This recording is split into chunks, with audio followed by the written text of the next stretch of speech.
6 meses después de enterrar a mi esposo en un funeral que costó una fortuna, lo vi comprando pan en la panadería de la esquina.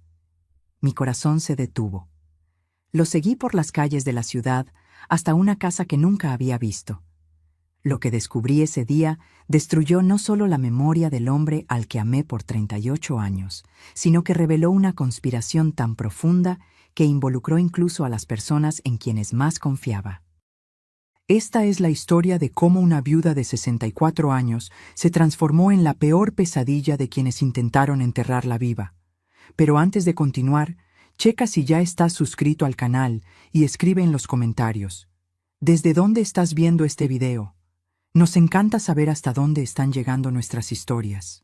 Era un martes cualquiera de marzo, cuando mi vida dio un vuelco por segunda vez en 6 meses. Estaba en la panadería central, esa misma donde compraba bolillos todas las mañanas desde hace más de 20 años, cuando lo vi. Daniel, mi esposo, el hombre al que había enterrado el pasado septiembre. Dejé caer la bolsa del mandado al suelo. Los huevos se estrellaron, la leche se derramó por el piso de cerámica blanca. La gente me miró con esa expresión de lástima que ya conocía tan bien, la pobre viuda que se estaba volviendo loca otra vez. Pero no estaba loca. Era él. El mismo cabello canoso, un poco más largo, la misma postura ligeramente encorvada de los hombros, la misma forma de inclinar la cabeza cuando miraba algo. Vestía ropa que nunca le había visto. Una chamarra de mezclilla desgastada, pantalón de pants gris, tenis viejos. Daniel siempre usaba camisas de vestir, incluso los domingos. Decía que un hombre de negocios necesitaba estar siempre presentable. Pero era él. Tenía la certeza absoluta. Mis pies se movieron solos. Salí de la panadería sin pagar, sin recoger mis compras, sin decirle nada a nadie. Lo seguí por la calle de las Acacias, manteniendo la distancia suficiente para no ser notada. Mi corazón latía tan fuerte que lo sentía en las sienes, en la garganta, en cada parte de mi cuerpo. Caminó 3 cuadras, dio vuelta a la izquierda en la avenida Insurgentes. Pasó por la gasolinera donde Daniel siempre cargaba el tanque de su coche. Pero no iba en coche. Iba a pie, caminando con ese mismo ritmo tranquilo que conocía desde hace casi 4 décadas. Entró en un edificio antiguo de departamentos. Esperé 5 minutos afuera, escondida detrás de un árbol, sintiéndome ridícula y desesperada al mismo tiempo. Entonces entré. El vestíbulo estaba vacío, olía a humedad y a limpiador barato. Miré los buzones. Departamento 304, R. Santos, no D. Carvalho, no Daniel. Un nombre falso, tal como todo en mi vida aparentemente había sido. Regresé a casa en estado de shock. Me senté en el sofá de la sala, ese mismo sofá donde Daniel solía ver el fútbol los domingos, y me quedé ahí parada por horas. No lloré. No podía. Era como si mi cerebro se negara a procesar lo que mis ojos habían visto. Cuando oscureció allá afuera, finalmente me levanté y fui a la recámara. Abrí el closet donde todavía guardaba su ropa. Aún no había tenido el valor de donarla. Pasé los dedos por las camisas que nunca más usaría. ¿O sí las usaría? Saqué una foto de nuestro último viaje juntos, 3 meses antes del accidente. Estábamos en la playa, sonriendo. Él tenía el brazo alrededor de mis hombros. Parecía feliz. ¿Todo había sido mentira? El accidente ocurrió una noche de septiembre. Daniel regresaba de un viaje de negocios en Guadalajara. La policía me llamó a las 2 de la mañana. Accidente en la carretera, un tráiler invadió el carril, choque de frente. Mi esposo fue declarado muerto en el lugar. El cuerpo quedó tan destrozado que me aconsejaron no verlo, mantener el último recuerdo de él vivo y sonriente. Acepté. Hicimos el funeral con caja cerrada. Lloré por semanas. Mi hija Laura vino de Monterrey y se quedó conmigo 1 mes. Mi hijo Rafael llamaba todos los días desde España, donde vivía con su esposa y mis 2 nietos. Los amigos traían comida, me hacían compañía, decían que el tiempo curaría el dolor. Yo intentaba creerles. Pero ahora, sentada en esa recámara vacía, mirando la foto de un hombre que tal vez nunca existió realmente, me di cuenta de que había algo profundamente mal con toda esa historia. ¿Por qué un hombre fingiría su propia muerte? ¿Por qué dejaría atrás a una esposa, 2 hijos, una vida entera? Y lo más importante, ¿quién más lo sabía? Esa noche no dormí. Me quedé acostada en la oscuridad, repasando cada detalle de los últimos años de nuestro matrimonio. Los viajes frecuentes de trabajo. Las llamadas que contestaba en otra habitación. La forma en que había empezado a distanciarse emocionalmente unos 2 años antes del accidente. Yo lo había atribuido todo al estrés del trabajo, a la edad, a los desafíos normales de un matrimonio largo. Pero, ¿y si no fuera eso? ¿Y si hubiera estado planeando desaparecer desde hace años? Cuando salió el sol, ya había tomado una decisión. Iba a descubrir la verdad, sin importar cuánto doliera. Necesitaba saber quién era ese hombre con el que viví por 38 años. Necesitaba saber si nuestro matrimonio había sido real o solo una elaborada mentira. Y más que nada, necesitaba saber quién me había ayudado a enterrar un cuerpo que no era el de mi esposo. Me levanté temprano, me bañé y me vestí con cuidado. Elegí ropa discreta, jeans oscuros, blusa neutra, tenis cómodos. Me amarré el cabello en una coleta y me puse lentes oscuros. No quería ser reconocida fácilmente si por casualidad me topaba con alguien conocido. Agarré mi bolsa, revisé si tenía suficiente dinero y salí de casa con un solo objetivo: descubrir cada detalle de la vida secreta de Daniel, o Roberto, o quienquiera que realmente fuera. La mañana estaba fría, típica de marzo. Las calles todavía estaban vacías, excepto por algunos trabajadores yendo a sus empleos. Manejé hasta el edificio donde vivía y me estacioné del otro lado de la calle, en un lugar desde donde pudiera ver la entrada principal sin ser vista. Esperé, y esperé, y esperé un poco más. A las 7:30 de la mañana, la puerta del edificio se abrió y él salió. La misma chamarra de mezclilla, la misma mochila a la espalda. Caminó hasta la parada del camión en la esquina. Nunca, en 38 años de matrimonio, había visto a Daniel tomar el camión. Él siempre tuvo coche propio, siempre manejó a todos lados.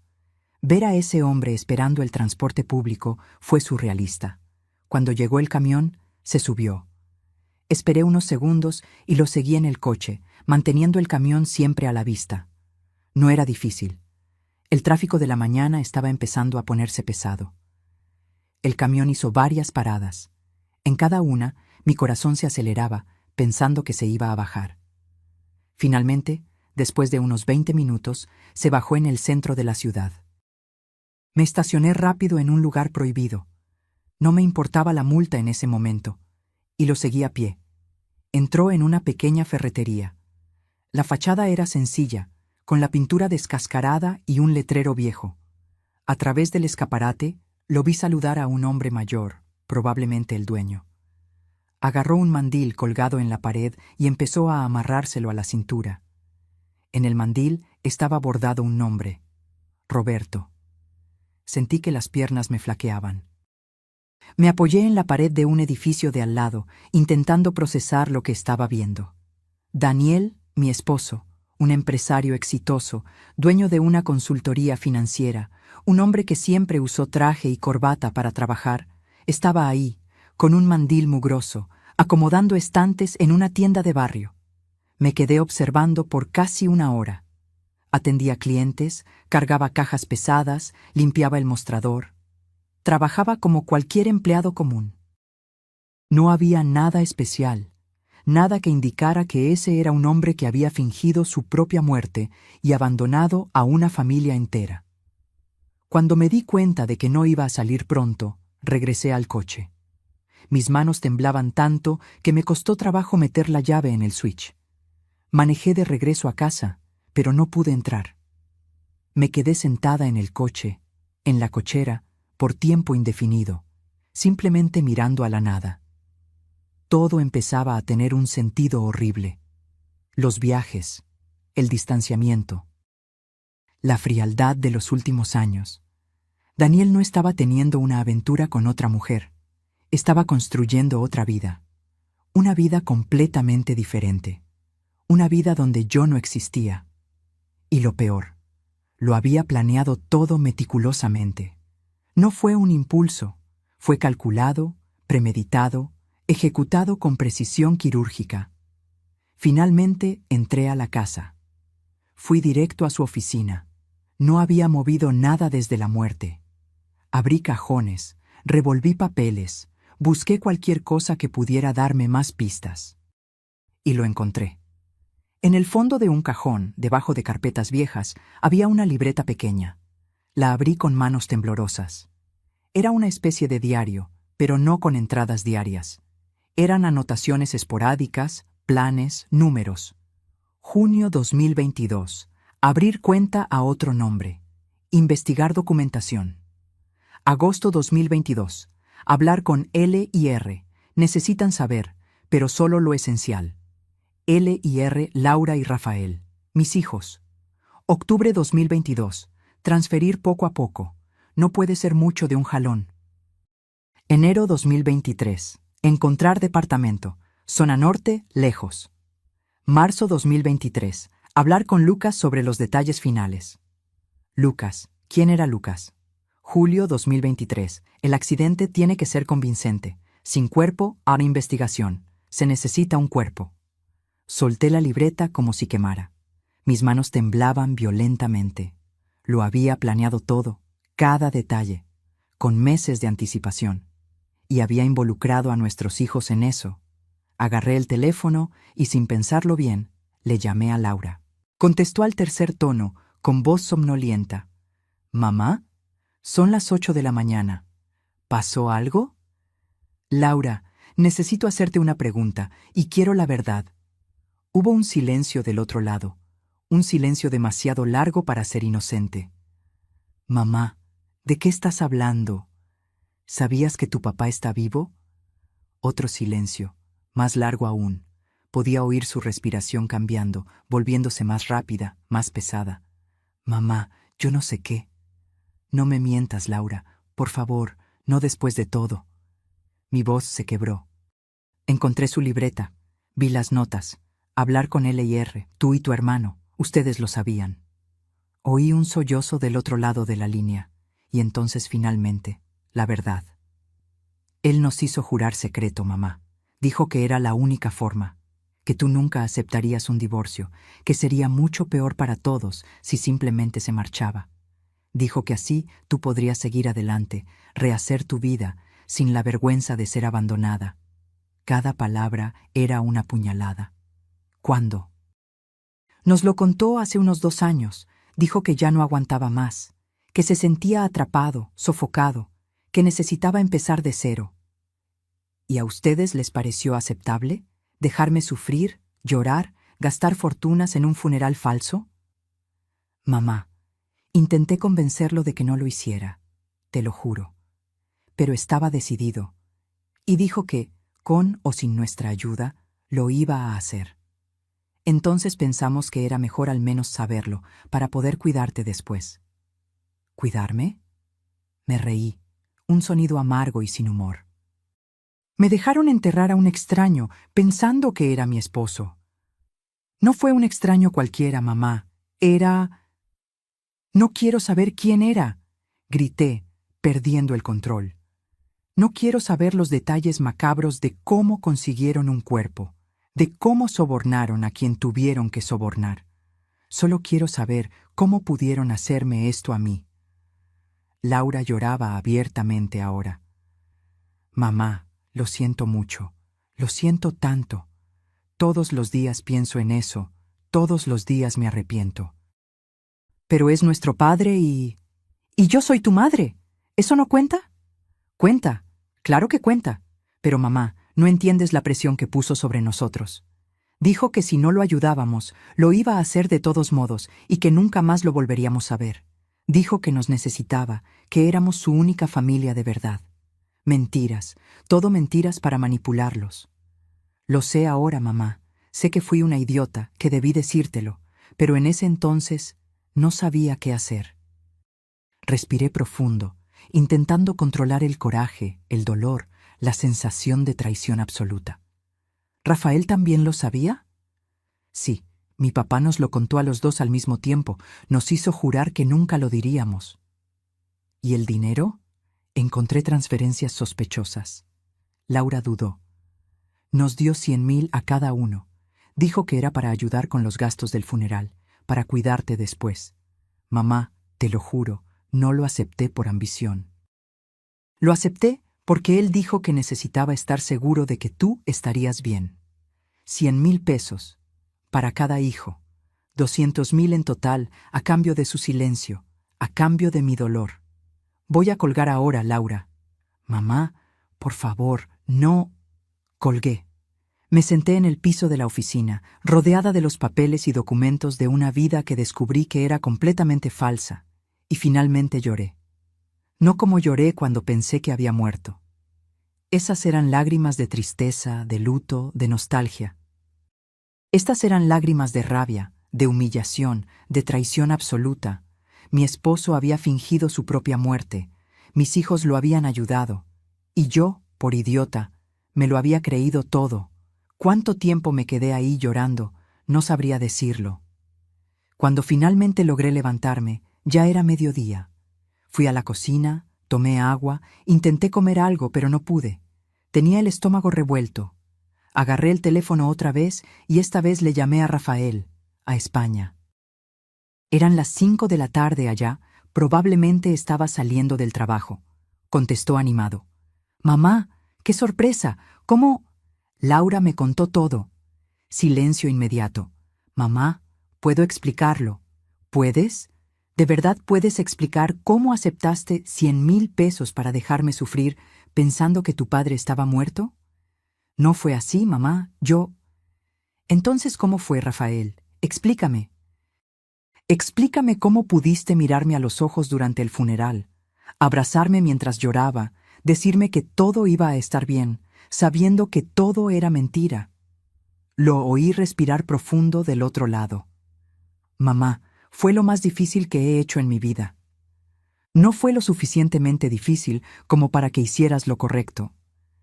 Papá dijo que era mejor así, que un divorcio te iba a destruir, que al menos así podrías seguir adelante sin culpa, sin vergüenza. Tu padre mintió, como mintió sobre todo». «Lo sé. Me doy cuenta ahora, pero en ese entonces, mamá, le creí. Es muy convincente, ya sabes cómo es». Yo sabía cómo era. Ahora me doy cuenta de que nunca conocí a ese hombre de verdad. Rafael suspiró. «¿Qué vas a hacer ahora?» «Todavía no lo sé, pero una cosa te aseguro. No voy simplemente a aceptar esto y seguir adelante como si nada hubiera pasado. Mamá, por favor, piénsalo bien antes de hacer cualquier cosa drástica. Papá puede ir a la cárcel. Nosotros también podríamos tener problemas legales por haberlo ayudado. Debieron haber pensado en eso antes». «Mamá». Colgué nuevamente. Pasé el resto del día entre el coraje y la planeación. Necesitaba ayuda profesional. Necesitaba a alguien que supiera cómo lidiar con una situación así. Alguien que pudiera guiarme en los próximos pasos sin que tomara decisiones precipitadas, movidas solo por la emoción. Busqué en Internet y encontré el nombre de Mauricio Silva, un investigador privado con muy buenas reseñas. Llamé a su oficina. «Investigaciones Silva, buenas tardes». «Buenas tardes. Necesito contratar los servicios de un investigador. Es urgente». «¿Puede venir hoy a las 5? Ahí estaré». La oficina estaba en un edificio comercial modesto en el centro. Subí al cuarto piso y encontré una puerta con una placa dorada. Mauricio Silva, Investigaciones Privadas. Mauricio era un hombre de unos 50 años, con el cabello canoso bien cortado y ojos atentos que parecían ver a través de las personas. Usaba camisa de vestir sin corbata y jeans. «¿Doña Vera?» Extendió la mano. «Sí, gracias por recibirme tan rápido». «Pase, por favor, siéntese». La oficina era pequeña pero organizada. Un escritorio de madera, una computadora moderna y archivos bien ordenados. Olía a café recién hecho. Me senté en la silla frente a él. No sé bien por dónde empezar. Empiece por el principio. Puede tomarse el tiempo que necesite. Respiré profundo y le conté todo. El accidente, el funeral, los 6 meses de luto, ver a Daniel en la panadería, seguirlo hasta el departamento, hasta el trabajo, descubrir la libreta, las llamadas a Laura y Rafael. Todo. Mauricio escuchaba en silencio, tomando notas ocasionales. Cuando terminé, se reclinó en la silla y chifló bajito. Señora, esto es complejo y potencialmente criminal. Falsificación de muerte, fraude, uso de documentos falsos. Su esposo podría pasar años en prisión. Lo sé. Y sus hijos también podrían responder como cómplices. También lo sé. Entonces, ¿qué es exactamente lo que quiere? ¿Justicia penal? ¿Recuperar dinero? ¿Simplemente entender qué pasó? Lo pensé por un momento. Quiero todo. Quiero saber cada detalle. ¿Cómo logró hacer esto? ¿Quién lo ayudó? ¿Cuánto costó? ¿A dónde se fue el dinero? Todo. Y después decidiré qué hacer con esa información. Mauricio asintió. Va a ser caro. Este tipo de investigación requiere tiempo, recursos, tal vez incluso algunos sobornos estratégicos. ¿Cuánto? 5,000 de anticipo, más gastos. Puedo llegar a unos 15 o 20,000 en total, dependiendo de lo que descubra. Saqué mi chequera. ¿En cuánto tiempo necesito resultados? 2 semanas, tal vez 3. Firmé el cheque por 5,000 y se lo entregué. Quiero reportes semanales y quiero fotos, documentos, pruebas de todo. Las tendrá. Salí de la oficina sintiéndome extrañamente más ligera. Por primera vez desde que vi a Daniel en esa panadería, estaba haciendo algo activo. No solo estaba reaccionando, estaba actuando. A la semana siguiente, me sumergí en una investigación paralela por mi cuenta. Mientras Mauricio hacía su trabajo, yo hacía el mío. Fui al banco donde teníamos la cuenta mancomunada y pedí estados de cuenta detallados de los últimos 3 años. La gerente, Denise, me conocía desde hace décadas. Siempre fue muy amable y atenta. Doña Vera, ¿cómo está? ¿En qué puedo ayudarla? Necesito estados de cuenta completos, todos los movimientos de los últimos 3 años. Claro, ¿es para lo del SAT? Algo así. Me preparó todo y me entregó una carpeta gruesa. Cualquier duda, estoy a sus órdenes. Regresé a casa con la carpeta y pasé el resto del día analizando cada transacción. Al principio, todo parecía normal. Cuentas de la casa, súper, gasolina, restaurantes. Pero entonces empecé a notar un patrón. Cada 2 o 3 meses había una transferencia de 5 a 10,000 pesos a una cuenta que no reconocía. El beneficiario era siempre el mismo. Inversiones Horizonte S.A. de CB. Anoté todas las fechas y montos. Lo sumé todo. En los últimos 2 años, Daniel había transferido 387,000 pesos a esa empresa fantasma, casi 400,000 pesos, de nuestro dinero, dinero que yo había ayudado a construir a lo largo de décadas. Pero había más. 2 semanas antes del accidente, había hecho una transferencia grande, 50,000 pesos, a una cuenta personal. El nombre del beneficiario era Lucas Méndez. Lucas. El mismo nombre que estaba anotado en la libreta. Agarré el teléfono y le llamé a Mauricio.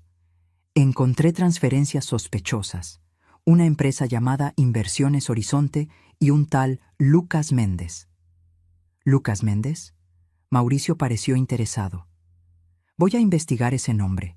¿Puede mandarme los detalles de las transferencias? Se los mando ahora mismo por correo. Perfecto. Ya tengo algo de información para usted también.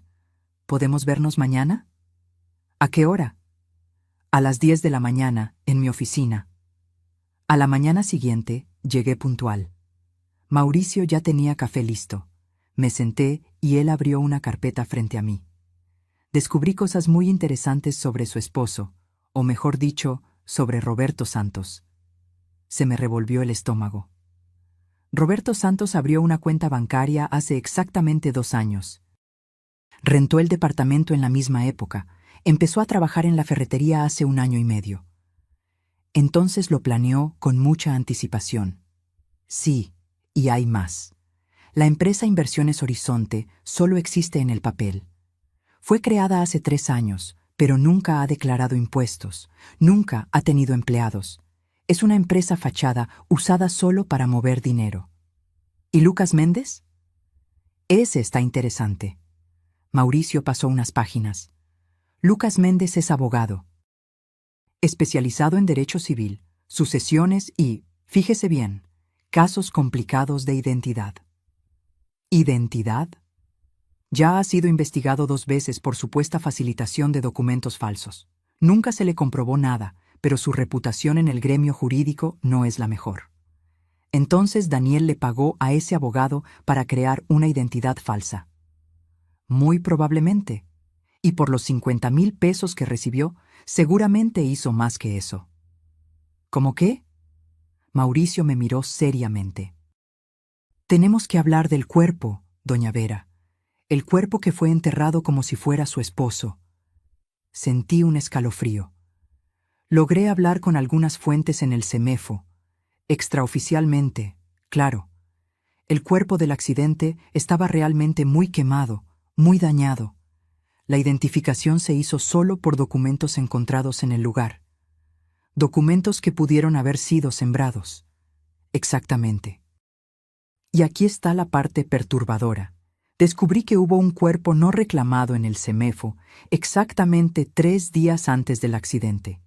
Una persona en situación de calle, muerte natural por complicaciones de alcoholismo. Me llevé la mano a la boca. ¿Está entendiendo lo que le digo? Alguien agarró ese cuerpo no reclamado, lo puso en el coche de su esposo, provocó un accidente real para explicar los daños, sembró los documentos y voilà. Daniel Carvalho está oficialmente muerto. Dios mío. Y eso requiere contactos. Contactos en el forense, tal vez en la policía, definitivamente pericia jurídica. El tipo de cosas que un abogado como Lucas Méndez podría facilitar. ¿Podemos probarlo? Difícil, muy difícil. Ya pasaron 6 meses, pero puedo intentarlo. Voy a necesitar más tiempo y más dinero. Haga lo que tenga que hacer. El dinero no es problema. Mauricio asintió. Hay otra cosa que necesita saber. Su esposo no está solo en esa nueva vida suya. Se me heló el corazón. ¿A qué se refiere? Se ve regularmente con una mujer. Todos los jueves en el mismo café. Parecen cercanos. Sentí como si me hubieran dado un golpe en el estómago. ¿Tiene a otra? Sigo investigando, pero sí, parece que sí. Claro que tenía a otra. No bastaba con fingir su propia muerte, abandonar a la familia, robar dinero. También había empezado de cero con alguien más. ¿Quién es ella? Todavía no lo sé, pero lo voy a averiguar. Salí de la oficina de Mauricio en estado de shock.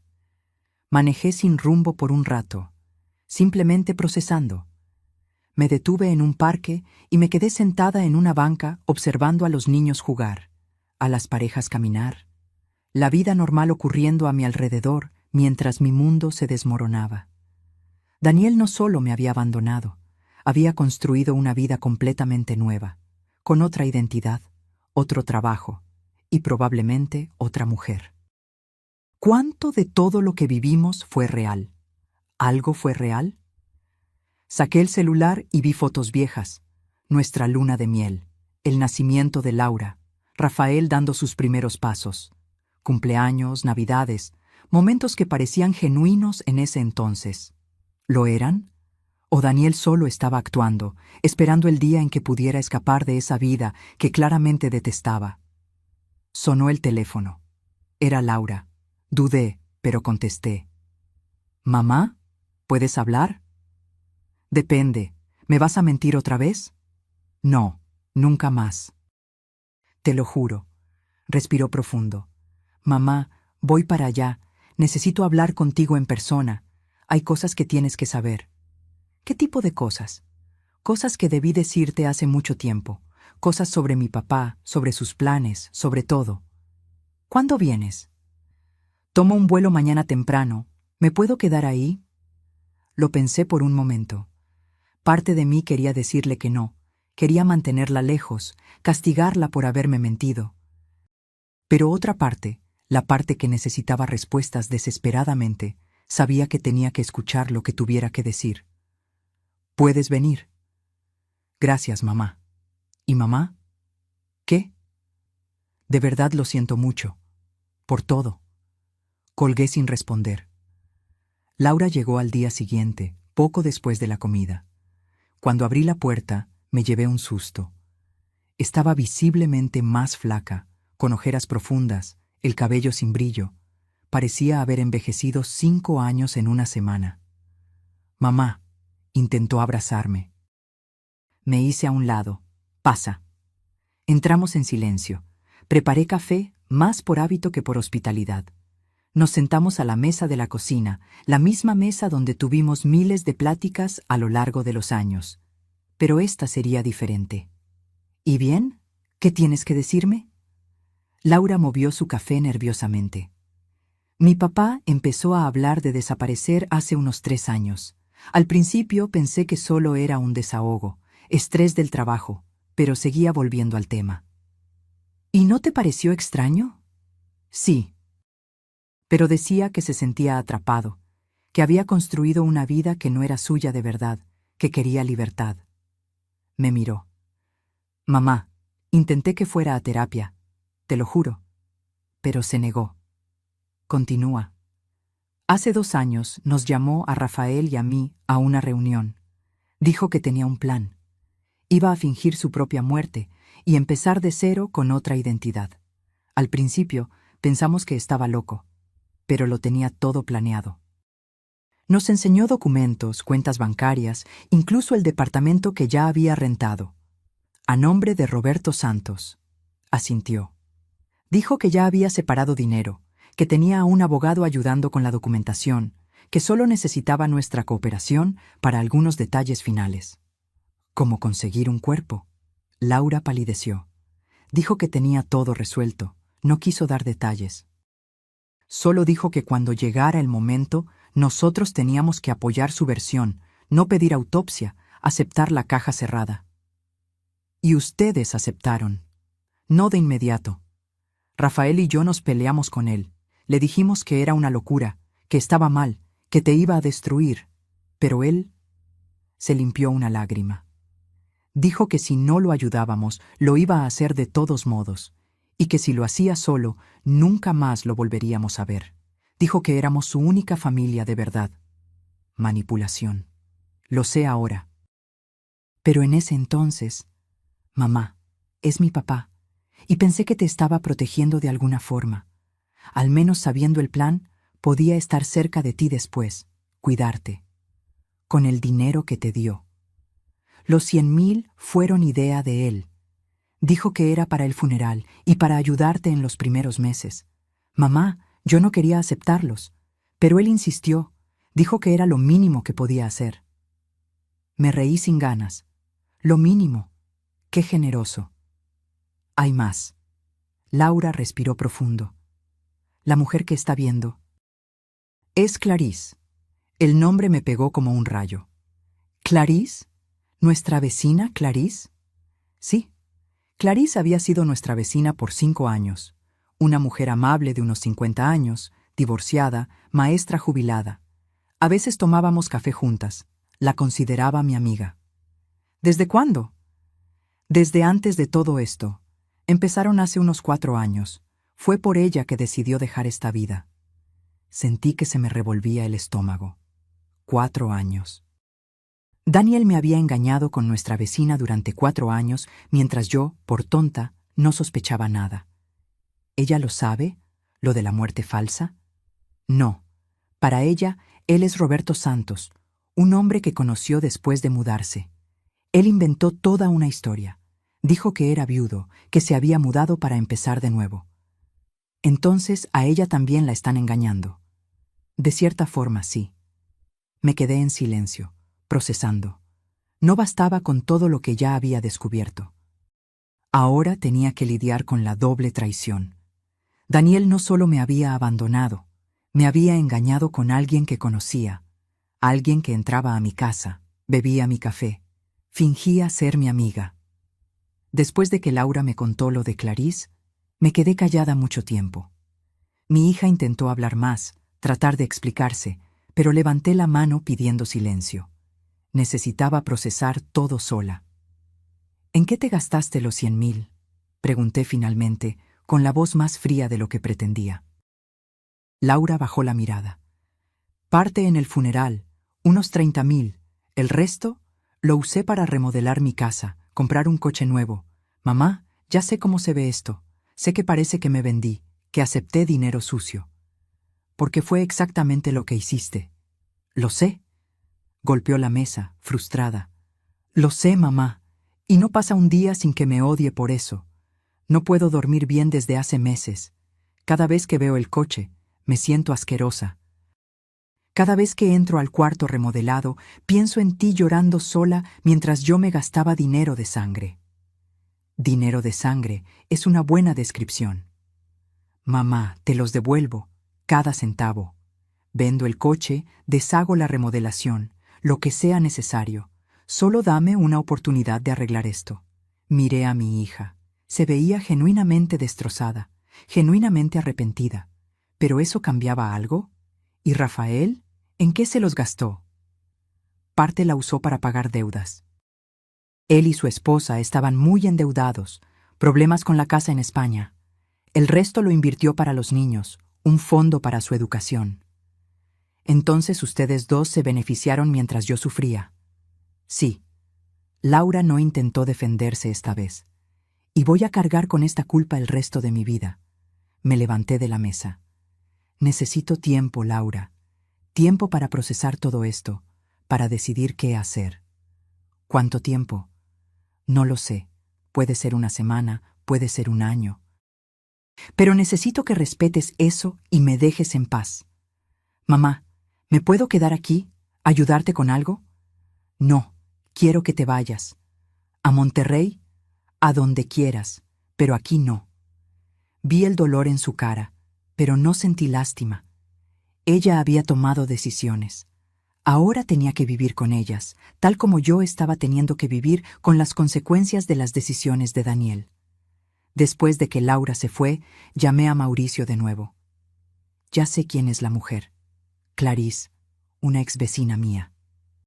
¿En serio? Qué pequeño es el mundo. Muy pequeño y muy cruel. Respiré profundo.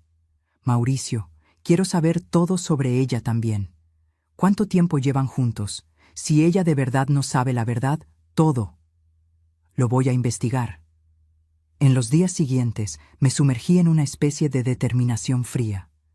Ya no estaba llorando. Ya no estaba en shock. Estaba en modo de acción total. Fui al registro civil y pedí una copia del acta de defunción de Daniel. Estudié cada detalle. El legista que firmó, el médico que certificó, las fechas, los sellos. Todo parecía legítimo, pero yo sabía que era falso. También fui al panteón por primera vez desde el entierro. Me quedé parada frente a la costosa tumba de mármol donde estaba enterrado un desconocido. Había flores frescas en la lápida. ¿Quién las estaba poniendo? ¿Laura? ¿Rafael? ¿O tal vez era yo misma, en las semanas después del funeral, cuando todavía venía cada semana a llorar? Pensé en el pobre hombre allá adentro. ¿Quién era? ¿Tendría familia que nunca supo qué le pasó? ¿Alguien que se preguntaba dónde estaba? Fue en ese momento que tomé una decisión. Iba a descubrir quién era ese hombre. Iba a darle un nombre. Iba a hacer lo correcto, aunque Daniel no lo hubiera hecho. Llamé a Mauricio. Necesito que descubras la identidad real del cuerpo que fue enterrado. Eso va a ser casi imposible, doña Vera. Ya pasaron 6 meses, el cuerpo fue cremado.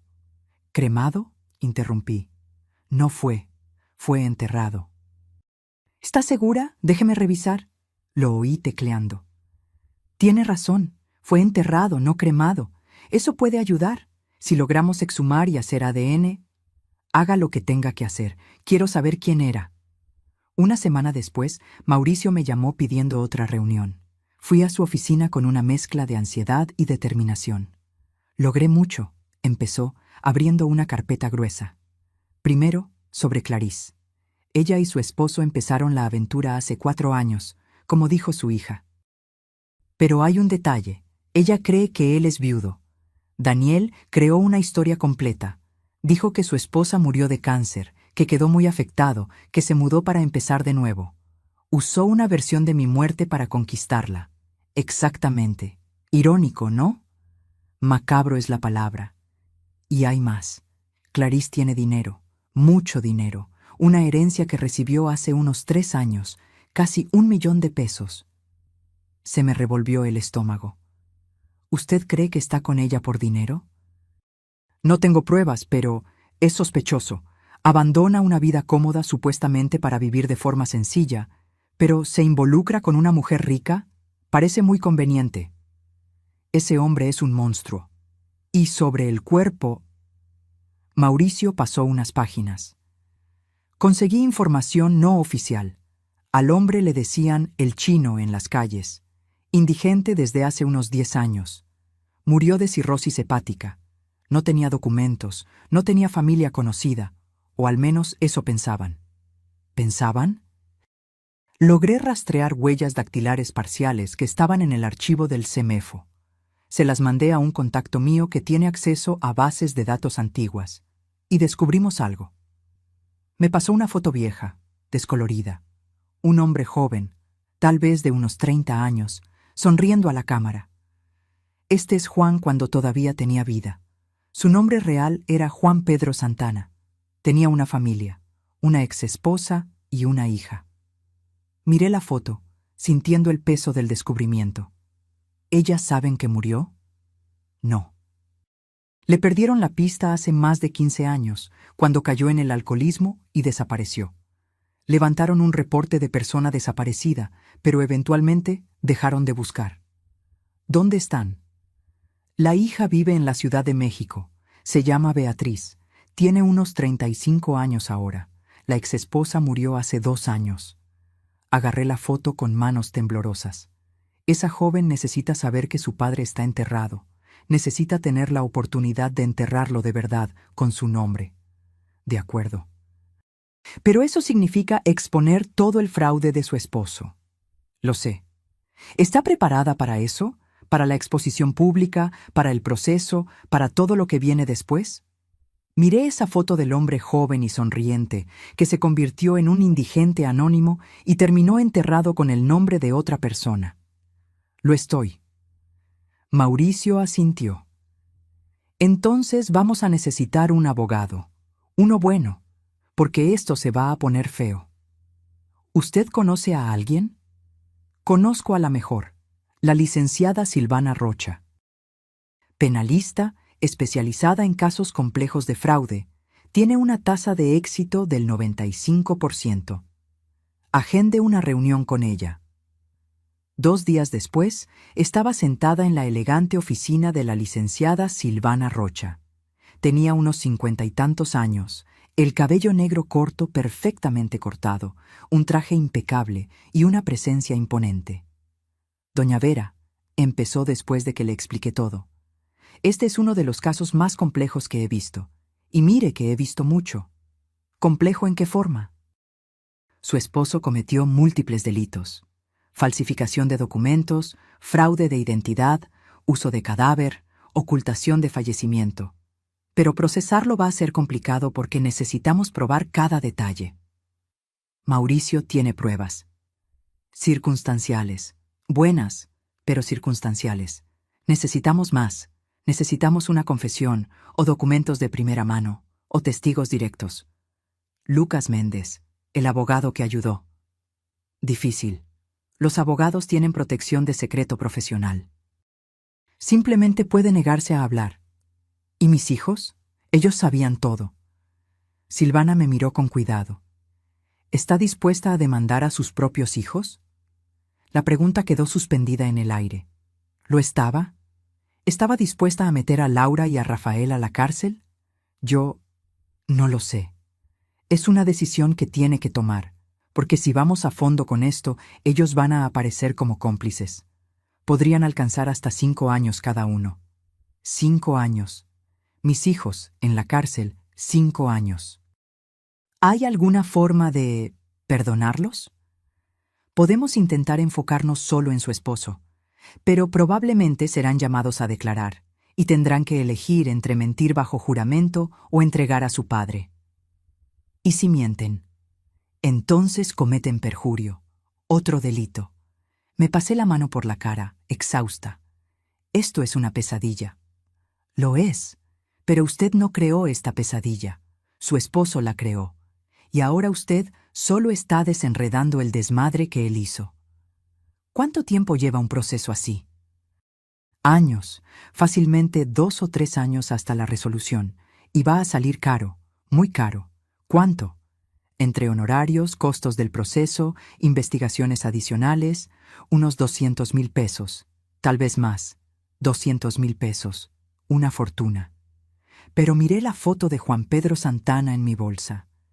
Pensé en su hija, Beatriz, que merecía saber la verdad. Pensé en mí misma, que merecía justicia. Haga lo que tenga que hacer. Silvana sonrió. Voy a necesitar un anticipo. 50,000. Firmé el cheque sin dudarlo. En los días siguientes, mientras Silvana empezaba a preparar la demanda y Mauricio seguía investigando, decidí hacer algo que venía posponiendo: confrontar a Daniel cara a cara.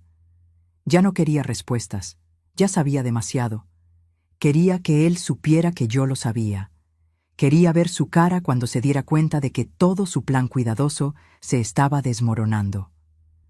Esperé afuera de la ferretería un jueves, sabiendo que era el día que se veía con Clarisse después del trabajo. Cuando salió a las 6, lo seguí. Caminó hasta un café pequeño a 3 cuadras de ahí. Entró. A través del cristal vi a Clarisse ya sentada en una mesa al fondo. Ella sonrió cuando lo vio. Él se inclinó y le dio un beso. Se me revolvió el estómago, pero no de celos. De coraje puro. Esperé 15 minutos. Entonces entré. El café estaba medianamente lleno. Nadie me puso atención cuando entré. Caminé directo a su mesa. Clarisse me vio primero. Sus ojos se abrieron de par en par por la sorpresa. «Vera, Dios mío, cuánto tiempo. ¿Cómo estás?» «Hola, Daniel». Él se quedó petrificado. La taza de café a mitad de camino a la boca. Nuestros ojos se cruzaron. Vi el reconocimiento, luego el pánico, luego un intento desesperado por componer la expresión. Clarisse nos miraba confundida a los dos. «Vera, ¿conoces a Roberto?» «¿Roberto?» Me reí. ¿Así se hace llamar ahora, Roberto Santos? «Vera, no». Daniel empezó, pero lo interrumpí. «Clarisse, querida, ¿sabes quién es él realmente?» Ella estaba completamente perdida. «¿De qué estás hablando?» «Este hombre que conoces como Roberto Santos es en realidad Daniel Carvalho, mi esposo, o mejor dicho, mi difunto esposo, el que murió en un accidente hace 6 meses. ¿Te acuerdas? Mandaste flores al funeral». Clarisse palideció. Miró a Daniel. «Roberto, ¿de qué está hablando?» «Su nombre no es Roberto», continué, ignorando su pregunta. «Es Daniel, y no es viudo. Fingió su propia muerte para poder huir de su familia, desvió casi $500,000 de pesos y te está usando por tu dinero. Eso es una locura». Daniel finalmente encontró su voz. «Clarisse, no le creas. Está confundida, está...» «¿Confundida?» Saqué mi celular y le enseñé una foto a Clarisse. Era de nuestra boda. «¿Este eres tú, no, Daniel? ¿O las cicatrices de tu hombro izquierdo desaparecieron por arte de magia?» Daniel tenía una cicatriz muy distintiva de una cirugía de cuando era adolescente. Yo sabía que todavía la tenía. Clarisse miró la foto, luego a Daniel, luego a mí. «Roberto, ¿esto es cierto?» «Clarisse, puedo explicarlo». «¿Es cierto?», gritó ella, haciendo que la gente volteara. Él bajó la cabeza. «Dios mío». Clarisse se levantó, agarró su bolsa. «Dios mío, mentiste. Sobre todo, ¿quién eres? ¿Quién eres en realidad?» «Por favor, Déjame explicarte. No quiero oír nada. Estaba llorando ahora. Me miró a mí. Vera, yo no sabía. Te juro que no sabía nada de esto. Lo sé, Clarice. A ti también te engañó. Ella prácticamente salió corriendo del café. Daniel empezó a levantarse para seguirla, pero le puse la mano en el hombro. Siéntate. Me miró. Vi coraje ahí, pero también miedo. Destruiste todo, dijo él. Todo lo que construí. Todo lo que construiste con mentiras. Solo quería ser libre. ¿Y yo? ¿Yo no quería ser libre de la humillación? ¿Del sufrimiento? ¿Pensaste en mí una sola vez durante todo ese plan? No respondió. Te voy a demandar, le dije calmadamente.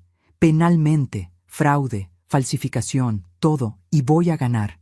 No puedes probar nada. Puedo. Tengo investigadores, abogados, documentos, testigos. Sé lo de Lucas Méndez, sé lo del cuerpo de Juan Pedro Santana. Sé lo de los 387,000 pesos que desviaste. Lo sé todo, Daniel. Vi el pánico verdadero ahora. ¿Me vas a meter al bote? Sí. ¿Para qué? ¿De qué sirve eso ahora? Solo va a traer más sufrimiento. No se trata de venganza, le dije, aunque parte de mí sabía que sí. Se trata de justicia. Juan Pedro Santana merece recuperar su nombre. Su hija merece saber dónde está enterrado su padre. Y yo merezco que el mundo sepa qué tipo de hombre eres realmente. Me levanté para irme. Vera, espera. Me agarró del brazo. Podemos arreglarlo. Te devuelvo el dinero. Me entrego. Lo que quieras. Solo no me demandes. Piensa en los muchachos, en el escándalo. Debiste haber pensado en eso antes. Me solté el brazo y salí del café. En los días siguientes, las cosas escalaron rápido. Clarice me buscó queriendo saber todo. Se lo conté. Quedó destrozada, pero también furiosa. Se ofreció a declarar contra Daniel si era necesario. Silvana preparó la denuncia formal. Era un documento extenso, detallando cada delito, cada mentira, cada pieza del rompecabezas. Estamos listas para presentarla, me dijo en una reunión. Pero necesito que entienda, una vez que lo hagamos, ya no hay marcha atrás. Su esposo será arrestado, probablemente en 48 horas. Hágalo. Y sus hijos serán llamados a declarar, bajo juramento. Lo sé. ¿Habló con ellos? No. Silvana suspiró. Tal vez debería, antes de que les llegue el citatorio. Tenía razón. Por más dolida que estuviera, Laura y Rafael merecían saber lo que venía. Llamé a Laura primero. Mamá, qué bueno oírte. ¿Cómo estás? Laura, necesito decirte algo. Dime. Voy a proceder legalmente contra tu padre, penalmente. La denuncia se presenta mañana. Silencio total. Laura, mamá, no puedes hacer eso. Su voz sonaba tensa. Podría pasar años en prisión. 10 años probablemente. Mamá, por el amor de Dios. No me vengas con por el amor de Dios, Laura. Cometió delitos graves y va a pagar por ellos. ¿Y nosotros, Rafael y yo? Tendrán que declarar. Tendrán que decir la verdad bajo juramento. Nos estás poniendo en una posición imposible. No, Laura, tu padre lo hizo. Yo solo estoy exigiendo justicia. Mamá, por favor, piénsalo, por el bien de la familia. ¿Qué familia? ¿La familia que tu padre destruyó cuando fingió su propia muerte? ¿Esa familia? Mamá. Colgué. Llamé a Rafael después. La plática fue parecida. Se quedó en shock. Intentó convencerme de no hacerlo. Habló de proteger a la familia, de perdón. No cambié de parecer. A la mañana siguiente, Silvana presentó la denuncia. Y entonces esperamos. El arresto de Daniel ocurrió un viernes por la mañana. Mauricio me llamó en cuanto lo supo. Lo agarraron hace 1 hora, en la ferretería donde trabajaba, enfrente de todos. Sentí una mezcla extraña de satisfacción y tristeza. ¿Y ahora? Ahora va al Ministerio Público. Será acusado formalmente y tendrá su audiencia inicial en las próximas 48 horas. ¿Puede ir usted por mí? No quiero verlo. Puedo ir. Silvana también estará ahí. Pasé el día con una ansiedad extraña. Limpié la casa obsesivamente, reorganicé closets, cualquier cosa para mantener la mente ocupada. Laura me llamó llorando. Mamá, arrestaron a mi papá. Está en todo Internet. Todo el mundo está hablando. Era de esperarse. ¿Cómo puedes ser tan fría? No soy fría, Laura. Estoy siendo justa. Justo sería que hablaras con él, que intentaran arreglar esto en familia. Él tuvo 38 años para hablar conmigo. Prefirió fingir que estaba muerto. Me colgó. Rafael no llamó, pero mandó un correo largo, prácticamente suplicándome que retirara los cargos, diciendo que esto nos iba a destruir a todos, que no valía la pena. No respondí. La audiencia fue el lunes. Silvana me llamó después. El juez dictó prisión preventiva. Se queda adentro hasta el juicio. ¿Por qué? Riesgo de fuga. Después de todo, el hombre ya fingió su muerte una vez. El juez consideró razonable asumir que podría desaparecer de nuevo. ¿Cuánto falta para el juicio? Unos 6 meses, tal vez más. Vamos a usar ese tiempo para armar el caso más sólido posible. En los meses siguientes, mi vida se volvió una rutina extraña de reuniones con abogados, investigadores y, eventualmente, con Beatriz Santana, la hija de Juan Pedro. Conocerla fue uno de los momentos más difíciles de todo el proceso. Vino desde la Ciudad de México especialmente. Nos vimos en un café, irónicamente, el mismo donde confronté a Daniel. Beatriz tenía unos 35 años, cabello castaño y ojos tristes. Traía una foto vieja de su padre. «Doña Vera, gracias por contactarme», empezó. «Yo ni siquiera sé qué decir. Siento mucho lo de su padre. Hace tanto que no sabía de él». Miró la foto. «Desapareció cuando yo tenía como 18 años. Cayó en el alcoholismo después de que mi mamá le pidió el divorcio. Intenté ayudarlo, pero no se dejaba. Al final, simplemente desapareció. Lo siento mucho. Cuando me dijo que lo había encontrado, que sabía dónde estaba, no podía creerlo. Se le salían las lágrimas. Pero estar enterrado con otro nombre, usado para un fraude, mi papá merecía algo mejor. Lo sé, y vamos a hacerle justicia». «¿Cómo?» «Voy a pagar para exhumar el cuerpo, hacer la identificación por ADN y volverlo a enterrar con su nombre verdadero. Y me voy a asegurar de que el hombre que usó a su padre de esa forma pague por ello». Beatriz me agarró la mano. «Gracias. Gracias por preocuparse por un extraño cuando no tenía por qué hacerlo. Su padre no es un extraño, es una víctima, igual que yo». En los meses que siguieron, mientras el proceso penal contra Daniel avanzaba, muchas cosas cambiaron. Laura y Rafael fueron citados a declarar.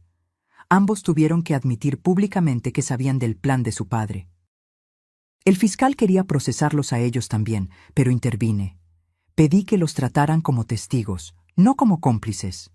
Me costó. El fiscal solo aceptó porque accedía a no buscar compensación económica de su parte. Los 200,000 pesos que recibieron se los dejé pasar. Pero ellos tendrían que devolverlos por su cuenta, por conciencia. Laura vendió el coche y deshizo la remodelación. Depositó 95,000 pesos en mi cuenta con una nota. Todavía faltan 5,000. Te los voy pagando poco a poco. Te amo, mamá. Rafael mandó 80,000 desde España. El resto va en abonos. Perdón por todo. Acepté el dinero, pero no respondí los mensajes. El juicio se fijó para octubre, 10 meses después del arresto de Daniel. La semana anterior, Silvana me llamó a una reunión. Daniel quiere llegar a un acuerdo. ¿Qué tipo de acuerdo? Se declara culpable de todos los delitos a cambio de una reducción de pena, de 10 años a 5. ¿Y por qué aceptaría yo eso? Porque garantiza la condena sin riesgos. En un juicio siempre hay una probabilidad de absolución, por mínima que sea, y porque 5 años sigue siendo tiempo suficiente. Va a tener casi 70 cuando salga. Lo pensé. 5 años contra arriesgar un juicio que podría dejarlo libre. Hay otra condición, continuó Silvana. Devuelve todo el dinero. Los 387.000 con intereses. Da como 450.000. ¿Y lo de Juan Pedro? ¿Recupera su nombre? Sí. Parte del acuerdo incluye pagar por la exhumación y el nuevo entierro con el nombre correcto. Entonces acepto. Se cerró el trato. Daniel se declaró culpable. Fue sentenciado a 5 años en régimen cerrado y tendría que pagar 450.000 pesos como reparación. El día de la sentencia fui al juzgado por primera vez. Quería verlo a los ojos cuando el juez diera el martillazo. Daniel estaba más flaco, con el cabello más blanco y la espalda más encorvada. Parecía haber envejecido 20 años en 10 meses. Cuando nuestras miradas se cruzaron, vi algo ahí. ¿Arrepentimiento? ¿Vergüenza? No lo sé. Y descubrí que no me importaba. El juez leyó la sentencia. 5 años. Restitución de 450.000 pesos. Prohibición de contacto con los testigos, incluyéndome a mí. Se llevaron a Daniel. Salí del juzgado sintiéndome vacía, no victoriosa, no vengada, simplemente exhausta. En los meses posteriores a la sentencia, mi vida lentamente empezó a encontrar un nuevo ritmo. No un ritmo normal, nunca volvería a ser la misma persona de antes. Pero algo parecido a la paz. El dinero de Daniel empezó a caer en mensualidades. Uso una parte para pagarle a Mauricio y a Silvana. El resto lo guardé. Juan Pedro Santana fue exhumado. El ADN confirmó su identidad. Beatriz finalmente pudo enterrar a su padre con su nombre, con una ceremonia sencilla pero digna. Yo pagué todo. ¿Por qué hace esto?, me preguntó Beatriz en el entierro. ¿Gastando tanto dinero en alguien que ni conoció? Porque es lo correcto, y porque su padre merece paz. Merece ser recordado como Juan Pedro Santana, no como un peón en un fraude. Poco a poco, empecé a reconstruir la relación con Laura y Rafael. No fue fácil. Seguía habiendo resentimiento, seguía habiendo desconfianza. Pero eran mis hijos. Y al final del día, también fueron víctimas de Daniel, aunque hubieran tomado decisiones terribles. Laura vino a visitarme 6 meses después de la sentencia. Mamá, sé que te he pedido perdón 1000 veces, y sé que las palabras no bastan. Pero quiero que sepas que estoy yendo a terapia, trabajando en mis rollos, tratando de entender por qué hice lo que hice. ¿Y descubriste por qué? Descubrí que me pasé la vida entera tratando de darle gusto a mi papá, buscando su aprobación, y cuando me pidió ayuda para ese plan loco, no supe decirle que no, porque finalmente me estaba incluyendo, me estaba haciendo sentir importante. Eso no lo justifica. Lo sé, no lo justifica, pero lo explica, y estoy trabajando para ser mejor. Para nunca más poner la necesidad de aprobación de alguien por encima de lo que es correcto. Miré a mi hija. Se veía sincera, y por más que todavía me doliera, quería creerle. Va a tomar tiempo, Laura. Lo sé, y voy a esperar el tiempo que sea necesario. Con Rafael fue más difícil. Tardó casi 1 año en venir a verme en persona. Cuando finalmente vino, trajo a mis nietos. Pensé que tal vez querrías conocerlos de verdad, dijo él. No como la abuela que ven una vez al año, sino como parte de sus vidas. Los niños eran hermosos, uno de 6, otro de 4, inocentes de toda la locura que sus padres y abuelos habían creado. Mamá, la regué gacho, dijo Rafael mientras los niños jugaban en el jardín. Y no espero que me perdones, pero espero una oportunidad para demostrar que puedo ser mejor. Demuéstralo entonces, no con palabras, con hechos. Asintió con la cabeza. 1 año y medio después de la sentencia de Daniel, recibí una carta suya desde la cárcel. Casi la tiro sin abrirla. Pero la curiosidad me ganó. Vera, sé que no tengo derecho a escribirte. Sé que el juez prohibió el contacto. Pero voy a mandar esta carta de todos modos a través de un amigo y espero que te llegue. No escribo para pedirte perdón. No lo merezco. No escribo para explicarme. Ninguna explicación justifica lo que hice. Escribo porque mereces saber que he pasado cada día de los últimos 18 meses pensando en lo que hice, en el daño que causé, no solo a ti, sino a nuestros hijos, a Clarís, a la familia de Juan Pedro. Fui un cobarde, soy un cobarde. En lugar de tener una plática difícil, en lugar de enfrentar mis sentimientos, huí de la peor forma posible. No espero que me creas, pero necesito que sepas algo, de verdad te amé. A mi forma torcida, egoísta e insuficiente, te amé. Pero no de la forma que te merecías, y esa es falla mía, no tuya. Cuando salga de aquí en 3 años y medio, con buena conducta, voy a desaparecer de verdad. Cambiarme de ciudad, de estado, tal vez de país. No volveré a molestarte a ti ni a los muchachos nunca más. Pero antes de irme, quería que supieras, eres la persona más fuerte que he conocido. La forma en que enfrentaste todo esto, cómo luchaste, cómo exigiste justicia, no solo para ti, sino para un desconocido. Eres increíble. Espero que encuentres la felicidad, felicidad de verdad, con alguien que te merezca. Daniel. Doblé la carta y la guardé en un cajón. No sé por qué la guardé. Tal vez como un recordatorio, tal vez para cerrar el ciclo. 2 años después de que todo empezara, finalmente me sentí lista para vender la casa. Esa casa grande donde crié a mis hijos, donde viví con Daniel por décadas, estaba llena de recuerdos. Algunos buenos, muchos ahora manchados por la verdad. Compré una casa más chica, cerca de la playa. Sencilla, acogedora, mía. Laura me ayudó con la mudanza. Rafael también vino. Trabajamos juntos por primera vez en años, empacando cajas, recordando anécdotas. ¿Te acuerdas cuando rompí la ventana de la sala jugando fut? Se rió Rafael. Y mi papá se enojó tanto que te quedaste sin salir un mes, completó Laura. Hubo un silencio incómodo. Hablar de Daniel todavía era difícil. No siempre fue malo, dije finalmente. Hubo momentos reales. Momentos buenos. Elijo recordar esos también. ¿Aún después de todo? Preguntó Laura. Aún después de todo, porque si no guardo nada bueno, entonces fueron 38 años completamente desperdiciados. Y no creo eso. Creo que hubo amor real, aunque fuera imperfecto. Y ustedes dos son la prueba de eso. Terminamos la mudanza con más ligereza. No era un perdón completo, pero era un comienzo.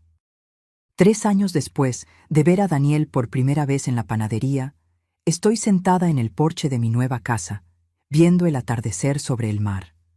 Tengo una copa de vino en la mano, un libro en el regazo, y por primera vez en mucho tiempo siento algo parecido al contento.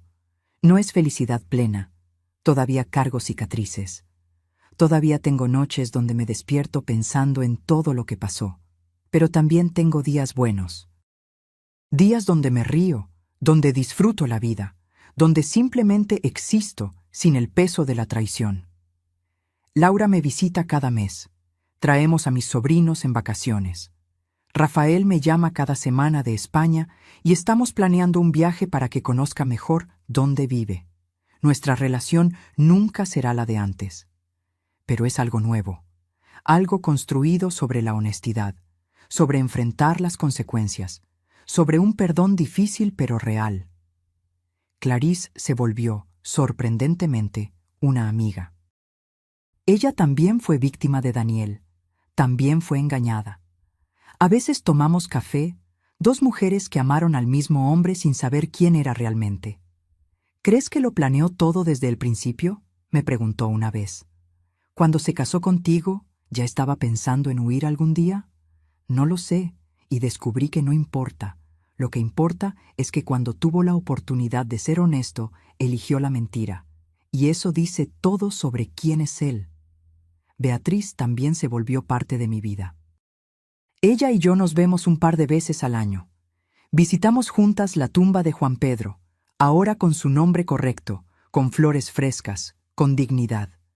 A mi papá le hubieras caído bien, me dijo una vez. Antes del alcoholismo era un hombre bueno, trabajador, honesto. Creo que se hubieran llevado bien. Siento mucho no haberlo podido conocer así. Pero le diste algo importante, le devolviste su nombre, le diste paz, y eso lo es todo. Daniel saldrá libre en unos meses. Cumplió su condena con buena conducta. Oí que planea mudarse a un pueblo lejano, lejos de todo y de todos. No le tengo miedo. Tampoco le tengo coraje, solo indiferencia. Él es parte de mi pasado y yo estoy enfocada en mi futuro, un futuro que estoy construyendo a mi manera. Empecé a dar clases de manualidades para señoras de la tercera edad en la comunidad. Descubrí que tengo talento para las artes manuales. Es terapéutico y me encanta ver a las mujeres creando cosas bonitas con sus propias manos. También volví a estudiar. Siempre quise ir a la universidad, pero nunca tuve la oportunidad de joven. Ahora, a mis 67 años, estoy cursando psicología. Quiero entender mejor el comportamiento humano. Tal vez algún día ayudar a otras mujeres que hayan pasado por traiciones parecidas. Hice nuevos amigos. Carmen, mi vecina, se volvió mi mejor amiga. Salimos a caminar a la playa por las mañanas, cocinamos juntas, nos reímos de tonterías. «Te ves tan diferente a cuando te mudaste», me dijo hace poco. «Más ligera, más tú». Es porque finalmente descubrí quién soy sin que otra persona me defina. Y es verdad. Por 38 años fui la esposa de Daniel, la madre de Laura y Rafael, pero nunca fui solo Vera. Ahora lo soy, y está siendo liberador. Sigo pensando en todo lo que pasó. ¿Cómo no hacerlo? Fue la traición más grande de mi vida, el dolor más fuerte, pero también fue mi mayor aprendizaje. Aprendí que puedo sobrevivir a lo que pensé que me destruiría. Aprendí que tengo más fuerza de la que imaginaba. Aprendí que la justicia importa, incluso cuando es difícil buscarla. Y aprendí que nunca es tarde para empezar de nuevo. Cuando Daniel salió de esa panadería aquel día de marzo hace 3 años, pensó que se había escapado, que nos había engañado a todos, que viviría su nueva vida en paz. Pero no contaba con una cosa, conmigo, con la mujer a la que subestimó por casi 4 décadas, con la mujer que pensó que sería una viuda llorona para siempre, con la mujer que terminó siendo su ruina. ¿Y saben algo? No me arrepiento de nada, ni de haber investigado, ni de haber confrontado, ni de haber demandado, porque al final no lo hice solo por mí, lo hice por Juan Pedro Santana, que merecía recuperar su nombre. Lo hice por Beatriz, que merecía saber dónde estaba su padre. Lo hice por todas las mujeres que han sido traicionadas, engañadas, subestimadas. Y lo hice por mí misma, por la Vera que merecía la verdad, merecía justicia, merecía respeto. El sol se está ocultando por completo ahora. El cielo está pintado de rosa y naranja. Es hermoso, perfecto. Saco mi celular y tomo una foto. Se la mando a Laura y a Rafael. Otro día bonito en mi nueva vida. Los amo. Las respuestas llegan rápido. Laura: qué lindo, mamá. Yo también te amo. Rafael: qué vista tan increíble. ¿Cuándo podemos ir a visitarte otra vez? Sonrío. No es perfecto. Nuestra familia nunca será lo que era, pero es real, es honesto, y eso es suficiente. Me termino mi vino, agarro mi libro y entro a la casa. Mañana será otro día. Más clases, más amigos nuevos, más vida por delante. Una vida que es completa, absoluta y perfectamente mía. Y si algo aprendí de todo esto, es que la mejor venganza no es destruir a quien te lastimó, es reconstruirte a ti misma, más fuerte, más consciente, más libre. Y eso es exactamente lo que estoy haciendo.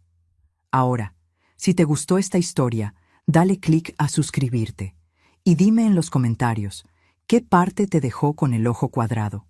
Ah, y no olvides hacerte miembro para tener acceso a videos exclusivos que no subo aquí. Te espero allá.